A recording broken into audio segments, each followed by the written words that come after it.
Order! Order! You are an incorrigible delinquent at times.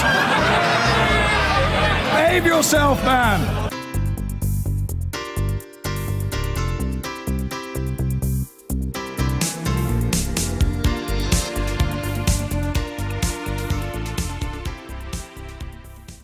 Now then, UKIP have been making news this morning, as we have just been hearing. So what is really going on? And does this party actually have a real purpose any longer? Paul Nuttall, its leader, joins me now. Let's start off, Paul Nuttall, talking about banning the burqa.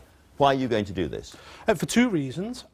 Firstly, obviously we have a heightened security risk at the moment, and for CCTV to be effective, you need to see people's faces, because whether we like it or not, in this country, there's more CCTV per head than anywhere else on the planet, but the most watched people, and for that to be effective, you need to see people's faces. Secondly, there's the issue of integration. I don't believe that you can integrate fully and enjoy the fruits of British society if you can't see people's faces. And, you know, look at some of the statistics. 58% of Muslim women are economically inactive. 22% don't speak English to any great level. What we need to do is we need to ensure that these people are fully integrated into British society, and you can't do that if you're hidden behind a veil. How does this actually work? Because presumably you don't ban dress codes inside people's houses. So it's if they step onto the street, what happens then? They'd be arrested?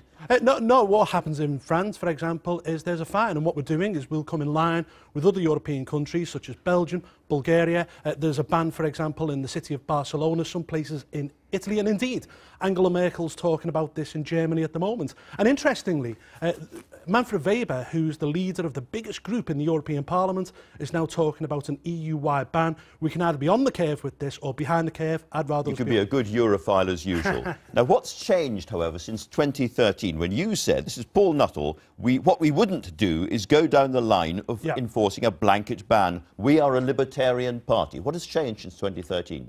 Well, firstly, I think there's obviously the biggest security threat that we face now, but indeed, you look at Trevor Phillips's report last year into Muslims into the UK, you look at the work that Dame Casey has done on this issue.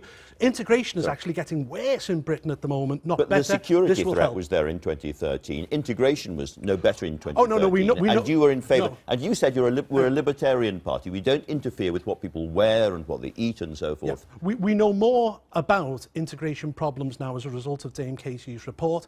And look, you know, I can't walk into a bank with a balaclava on or a crash helmet. You know, if I can't do it and other people can't do it, I don't see why we have a special interest. And you're also going for Sharia law and Sharia courts. Again, why? Because I don't believe that we should have a parallel legal system in this country. Are you doing the same thing for Jewish courts? Well, bet-in is slightly different. We've had bet-in courts in this country which date all the way back... hang on. They go all the way back to the days of Cromwell. The Jewish population in Britain, Orthodox Jewish population, is falling. It's about 250,000 now. The issue surrounding Sharia is that the Muslim population is doubling decade on decade. It's 3 million now. It'll be 6 million soon. And, you know... Trevor Phillips's report showed that a quarter of Muslim people in Britain want to see Sharia replace British law in areas which are predominantly Muslim populated. You know, we've got a problem with this, and either we deal with it now or we'll deal with it down the line. You're going to allow mosques to stay open? Of course, mosques can stay open. This isn't an attack specifically on Muslims. It's all about integration. A lot of people watching will say UKIP is losing its purpose because we are coming out of the EU, and you're pivoting to become an anti-Muslim party. It cannot be right that we have courts or councils in this country where the word of a woman is only worth half that of a man. That has no place in a liberal, democratic, functioning Western democracy. And you don't fear that by actually targeting what people wear, you are infringing upon something which is kind of intimate and personal? No, I don't. As I say, you know, if CCTV is to be effective in an age of heightened terror, you need to see people's faces, and I want to see real integration. For a lot of people, this is part of who they are, just as much as your... I mean, Kevin Maguire was joking about your flat cap, but, you know, that is part of who you are. This is part of who these women are. But you can see my face. You know, I'm not a security threat. And beyond that, as I say, it's about integration. And, you know, I said earlier, 58% of Muslim women in this country are economically inactive. If you're not showing your face, it precludes you from a lot of jobs.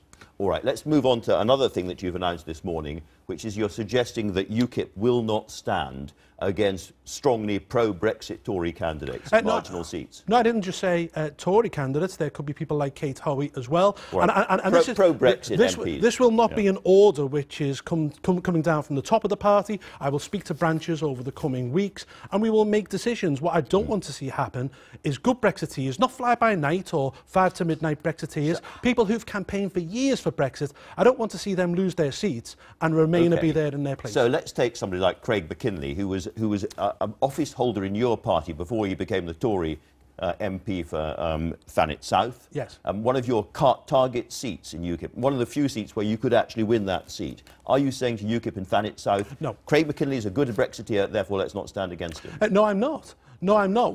I think the Craig McKinley case is a bit different than most, to be perfectly honest with you, because of the way he was elected and the issue surrounding Nigel Farage and everything else. But you know, there are people in, for example, Bury, like David Nuttall, who's sitting on a majority of 250, who's been a good Brexiteer all his life. I mean, these are conversations. No, I didn't say we won't stand against them.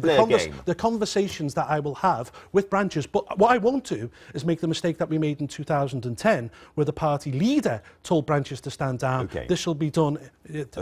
Quick game. Stand against them or don't stand. Theresa May, stand or don't stand? Not my decision. Down to the branch. Boris Johnson, stand or don't stand? Not my decision. Down to the branch. This is a really boring game. It is. It's going to get very boring. Paul Nuttall, are you going to stand, and if so, where? You're going to go back to Stoke? No, I will make a decision in the coming week as to where to stand. Obviously, I'll be having conversations with branches. But you are going to stand as a candidate for UKIP in this election? Again, I'll have conversations with branches. As I say, nothing's decided. Conversations. Anyway, Paul Nuttall for now, thank you very much indeed for talking to us.